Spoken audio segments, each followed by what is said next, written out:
Baik, bismillahirrahmanirrahim. Assalamualaikum warahmatullahi wabarakatuh. Anak-anakku sekalian, kita lanjutkan pelajaran kita pada kesempatan kali ini dengan sama-sama melafadzkan basmalah. Bismillahirrahmanirrahim. Anak sekalian, mohon maaf Ustadz ninggal kelas. LKPD-nya sudah saya print, sudah Ustadz kasihkan ke guru piket. Namun ini saya tambahkan suplemasi untuk pembahasan tugasmu kemarin yang kamu kerjakan, pilihan gandanya. Ya, ini kan kemarin banyak yang terjebak di soal nomor 11. Ya, ada gambar cocor bebek. Nah, ini kan anak-anak kemarin eksploratif ya, lihat di buku, merupakan tumbuhan yang menggunakan tunas adventif. Nah, adventif itu reproduksinya, definisi adventif adalah, ini jawabannya, tunas yang tumbuh, C ya, tidak pada ujung batang dan ketiak daun. Jawabannya yang tumbuh ya, tunas yang tumbuh pada ujung batang dan ketiak daun, D jawabannya. Itu. Kemudian soal selanjutnya,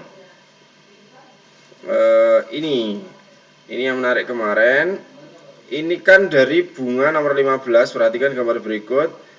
Nomor mana yang penyerbukan geitonogami? Jadi geitonogami itu pengertiannya adalah satu tanaman tapi berbeda bunga, sehingga jawabannya antara yang 3 dan atau yang 4. Jadi yang jawab 3 dan 4 betul semua. Jadi ini soalnya bonus, kita berikan bonus bagi yang jawab keduanya. Sedangkan yang jawab yang lainnya ya Ustadz salahkan kemarin. Kemudian kalau ini terbalik, kita izin, ini gambar mana yang reproduksinya secara partenogenesis. Partenogenesis sendiri ini maknanya di luar tubuh ya. Jadi pembuahannya bukan fragmentasi seperti bintang laut, bukan juga tunas atau budding seperti hydra, atau ini kalau ubur-ubur kan sebenarnya dari tanaman hydra ini ya. Jadi ini jawabannya juga dua, lebah ini partenogenesis, sel telurnya berkembang menjadi individu tanpa pembuahan. Kutu daun juga melakukan partogenesis. Ini kalau dianggapnya kutu ya, sehingga lebah dan kutu bisa dibilang seperti itu. Tapi lebah tidak selalu ya, dia juga butuh ratu dan juga sel telurnya. Jadi jawabannya 2 itu. Ini bonus juga soalnya. Jadi yang bonus-bonus yang tak jelaskan di sini. Jadi wajar ya anak-anak bisa menemukan soal yang ganda seperti ini pilihannya. Ini Erlangga banyak kasus seperti itu. Ini bagaimana kalau ada sebuah cacing pipih kemudian dipotong gitu ya, dia akan menjadi 3 individu baru seperti pada gambar yang tertunjuk ini. Reproduksinya apa ini namanya? Membelah diri, fragmentasi, partenogenesis atau tunas. Ya, yang jawab tunas kurang tepat ya jawabannya, yang fragmentasi atau terpecah menjadi beberapa bagian, terus bagian itu tumbuh menjadi individu yang baru. Kalau membelah diri bukan itu ya, ini dengan sendirinya dia terpecah menjadi beberapa bagian atau secara tidak sengaja oleh alam gitu.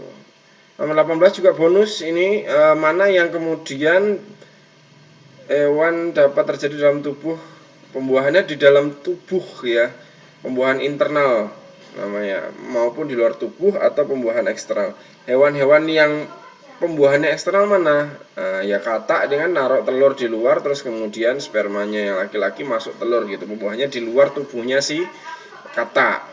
Tapi yang lainnya ini sebenarnya pembuahannya internal semua gitu. Bahkan ini yang tertunjuk platypus ini. Jadi jawabannya tidak ada yang tepat ini.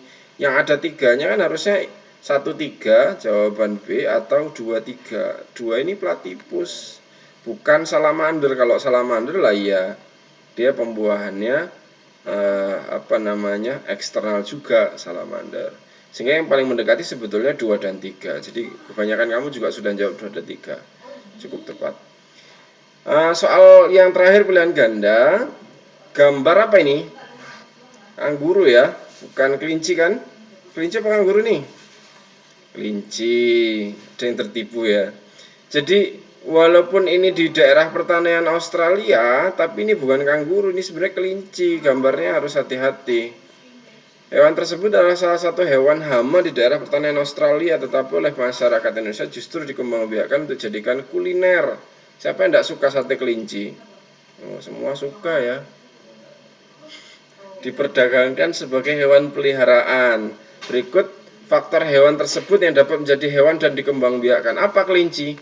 Adaptasinya tinggi betul, tapi tidak kemudian membuat itu alasan satu-satunya jadikan hewan perdagangan kuliner gitu, dikonsumsi cepat gitu.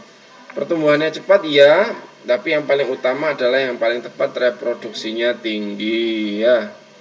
Reproduksinya tinggi, kalau perkembangannya sama-sama, lebih cepat yang tadi itu cacing pipih dan lain-lain ya. Jadi reproduksinya tinggi, sekali punya anak kan langsung banyak kalau kelinci itu. Bisa puluhan, belasan gitu. Baik, soal selanjutnya kita bahas yang esai ya. Jadi yang esai ini kemarin ada beberapa di antara kamu yang selesai ngerjakan esai juga. Jadi saya tambahin nilai positif ya, nilai bintang tambahan. Agung gitu kan itu ngerjakan juga.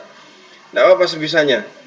Apa nama dan fungsi bagian yang ditunjuk pada angka 1, 2, dan 3? 1 nunjuk apa itu? 1 nunjuk spesifik itu epididymis itu, jadi tempat untuk pematangan sel spermanya. Jadi yang 2 ini tentu saja skrotum ya. Kemudian nomor 3 ini kelenjar prostat untuk kemudian memberi semen sebagai energi tambahan dan juga medium bagi si sel sperma untuk kemudian ini ya. Si testis menghasilkan sperma, epididymis untuk pematangan dan penyimpanan sementara. Nanti kalau sudah disalurkan kemana? Ke vas deferens ini ya, yang bentuknya berkelok-kelok ini. Mereka sudah siap di sini. Kemudian perhatikan gambar yang kedua, ini gambar organ reproduksinya perempuan. Yang C ini apa? Ini vagina ya. Dekat lubang uterus, tapi yang tertunjuk bukan lubang ujung uterusnya. Yang C ini, yang B kemudian adalah oviduct atau tuba fallopi, fallopian tube bahasa Inggrisnya, atau yang A ini yang A ini adalah ovarium. Apa fungsinya? Ya kemarin sudah dijelaskan ya. Oviduct tempat untuk fertilisasi terjadi, ovarium tentu saja untuk produksi sel telur, corpus luteum nanti kemudian menghasilkan hormon-hormon yang kemudian memicu dan menjadi sebab siklus menstruasi. Yang C tentu saja tempat untuk menyalurkan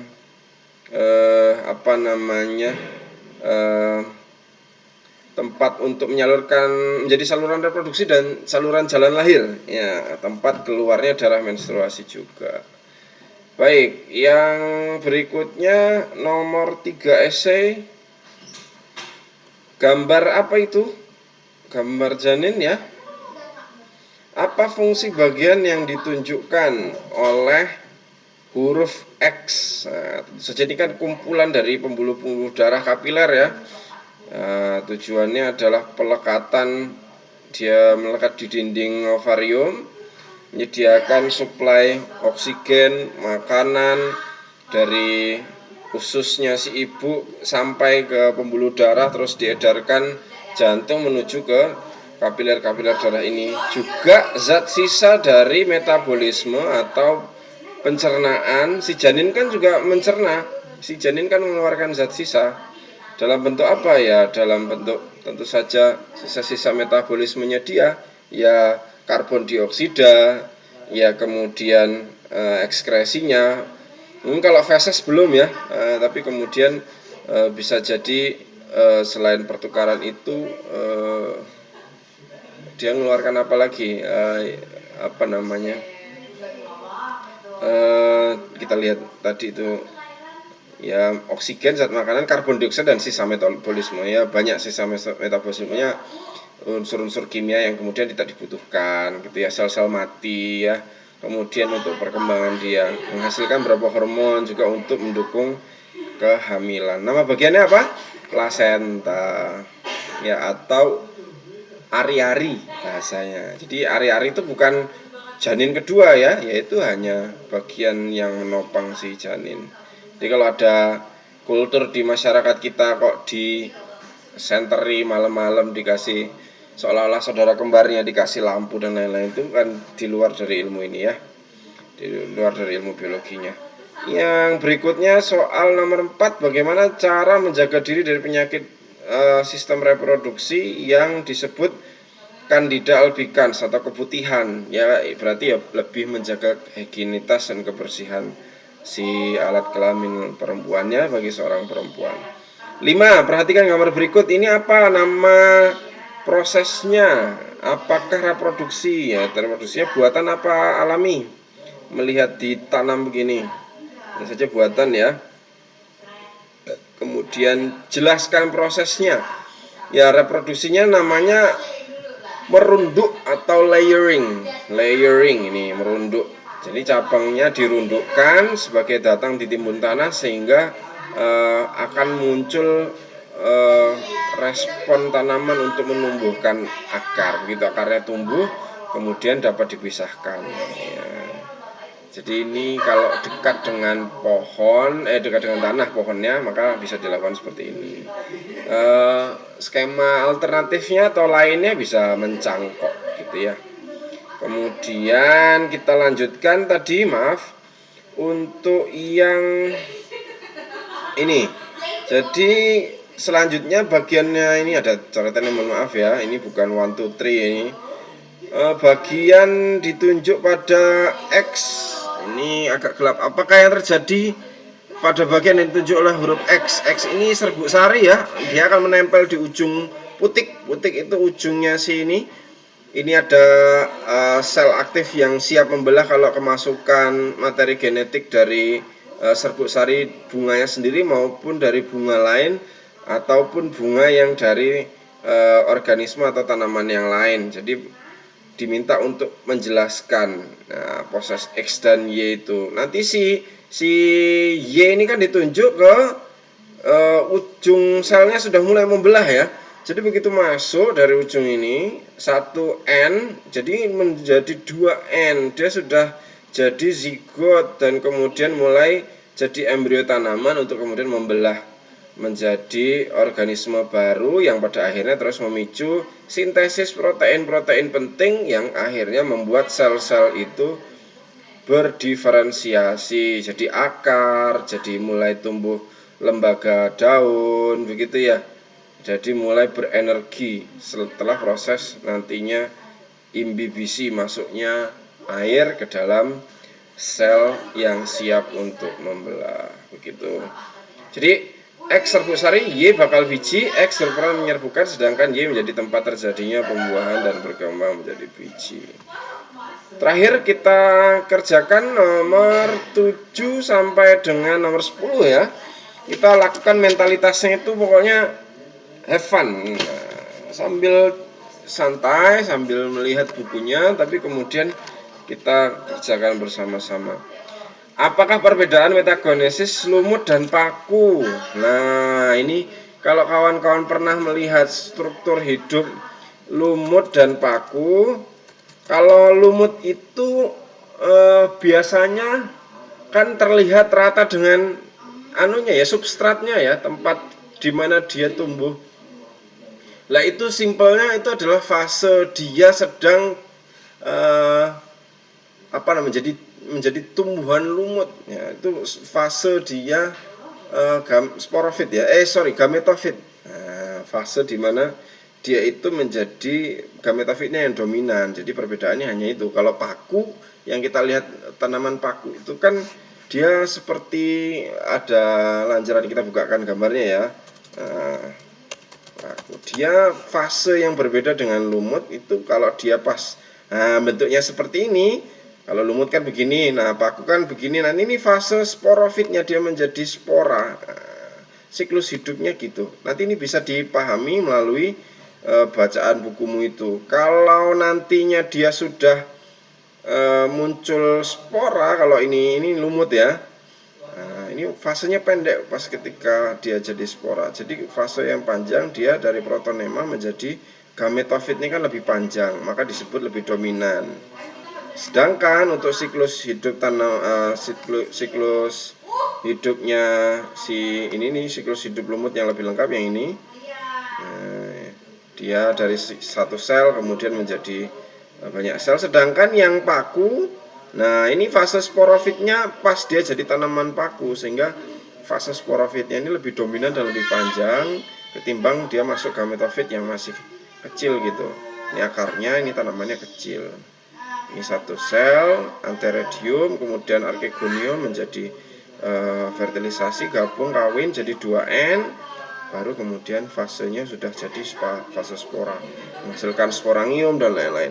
Jadi ingat-ingatnya kalau paku itu kan ada sporanya. Nah kalau pas lagi spora itu banyak sporanya, itu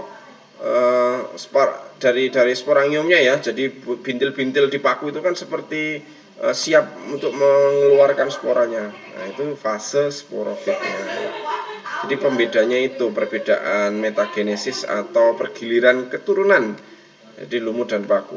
Gambar berikut jelaskan berdasarkan pembuahan yang terjadi apa yang terdapat perbedaan. Satu, ikan dengan kera atau ya hewan ini ya, mamalia dia.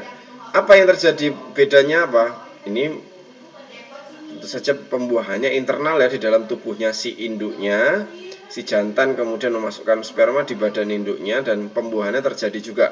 Ada yang menarik di bacaan stimulus berikutnya itu kan hewan-hewan mamalia yang lain juga mengalami siklus menstruasi. Nah, kamu baca di stimulus itu. Menstruasinya kera itu bagaimana gitu. Nah, itu sedikit berbeda menstruasinya mamalia lain dengan manusia. Jadi tidak ada fase pendarahan yang terlalu panjang keluar tubuh, itu tidak gitu. Nah, ini tentu saja berhubungan dengan nantinya adaptasinya dia di alam gitu. Kalau ikan bagaimana? Nah, tentu saja ikan dia bertelur, kemudian telurnya dibuahi di luar badan induknya. Gimana Ustadz dengan ikan yang tiba-tiba memasukkan telurnya lagi ke dalam mulutnya? Paus itu tiba-tiba melahirkan Ustadz. Oh enggak, tetap pembuahannya di luar, tapi kemudian si induk atau laki-laki atau perempuannya atau jantan atau betinanya si hiu itu melahap lagi si telurnya, sehingga kemudian dia matang telur di dalam tubuh, baru kemudian dikeluarkan oleh si hiu. Begitu juga dengan hewan seperti arwana, ikan mujair yang anak-anaknya dimasukkan ke dalam mulutnya. Itu pembuahannya tetap di luar, nak. Begitu. Kemudian kita maraton nomor 9. Perhatikan gambar berikut. Apa bedanya? Kelihatan sekali ya, nomor 2 ini kupu-kupu, nomor 1-nya ini kecoa. Jadi dari kecoa dewasa melahirkan telur jadi nimfa. Tidak ada larva atau kepompongnya, kelewat langsung tiba-tiba jadi kecoa remaja dan dewasa, kemudian menjadi lagi induk, siap bertelur, kemudian kawin dan bertelur. Sedangkan siklusnya hidup si kupu-kupu ini melewati ulat, kemudian jadi telur, ulat, kepompong, kupu-kupu. Ya, ini ada logonya kan. Telur, ulat, kepompong, kupu-kupu, ya itu lanjutkan sendiri. Jadi ini apa bedanya? Ya satu metamorfosisnya sempurna, satu tidak sempurna. Menjelaskan sempurna dengan tidak sempurna gimana Ustaz? Yang sempurna itu dia melakukan fase pupa, melewati fase pupa. Kalau tidak memiliki fase pupa atau fase tadi itu dari telur kemudian menjadi ulat dan lain-lain, kemudian masuk fase pupa atau kepompong dan kemudian baru menjadi imago atau dewasa, maka ya itu disebut sempurna. Yang tidak sempurna ya yang tiba-tiba dari nimfa langsung menjadi besar. Terakhir, Nah, terima kasih sudah bertahan sampai pembahasan soal terakhir. Kita bahas soal terakhirnya, mana yang kemudian hidra ini ya, gambar berikut. Apa yang terjadi? Bagaimana reproduksi vegetatif pada hewan tersebut? Jelaskan. Nah, ini menarik ini kalau kamu mempelajari lebih dalam bagaimana si hidra ini ternyata menjadi kemudian hewan ya. Ini bukan tumbuhan, hidra ini hewan. Dia nama ilmiahnya Aurelia aurita, itu kan yang apa namanya si ubur-ubur ya, ada yang beracun ada yang tidak, tapi kemudian dia berkembang biak dengan tunas atau bading. Pertama akan muncul tonjolan di badannya, tunas kemudian berkembang jadi individu baru. Setelah cukup besar, tunas melepaskan diri dari induknya. Kemudian tunas hidup sebagai hydra baru. Ini kemarin sudah kita sempat bahas, ini hanya menjadi pembahasan tambahan saja, bukan ya, untuk tambahan wawasan bahwa di stimulus atau soal 1 dari stimulus 1 ini ya kita bisa membaca grafik ya. Kita bisa membaca grafik dan info ini kan berarti kita bisa setidaknya meraba-raba apa yang sebenarnya terjadi. Ini kan yang ditanyakan pada stimulus data di atas, hormon yang berperan pada ovulasi adalah, ya kamu lihat yang naik mana. Ini kan progesteron yang paling bawah. Ngaruh nggak ini pas dia, apakah naiknya? Enggak ya. Ini naiknya puncaknya di sini dan tidak terjadi fase yang menyebutkan ovulasi. Ovulasi kan di hari ke-14 ini. Si ovum luruh keluar dari ovarium. Yang naik adalah si FSH, LH, dan juga terakhir ini ada estrogen. Estrogen juga memicu. Jadi kamu silang, kamu centang itu. Lanjut, stimulus 2 dikerjakan sendiri ya. Ini menarik sekali stimulus 2 ini. Yang saya bilang tadi, makhluk lain juga bisa menstruasi.